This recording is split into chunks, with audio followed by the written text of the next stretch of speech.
Welcome back. Former President Donald Trump is projected to be the next president.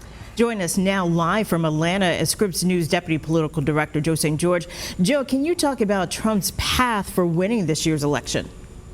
Well, to some degree, it was his most remarkable victory in what has been just a remarkable political career, doing something now that only one other person has ever done. That's be president, lose an election, and become president again. Grover Cleveland, our country's 22nd and 24th president.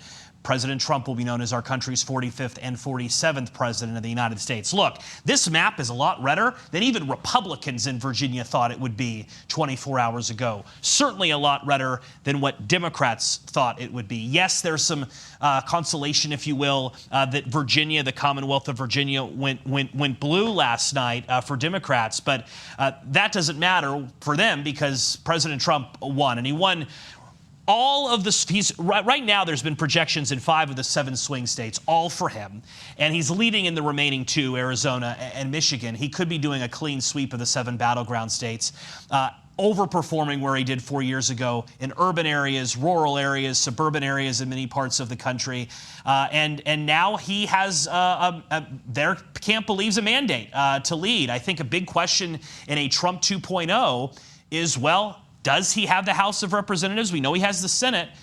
Are Democrats able to flip that? We still haven't been able to call who's going to control the House. That will be a big question mark. If Trump has a trifecta, he's going to be able to move through a lot of his agenda items a lot easier now because he has a lot of loyalty in the leadership ranks in the Republican Party. If Democrats are able to flip the House, that's a check on his power. I'm thinking of things like the Department of Education this morning.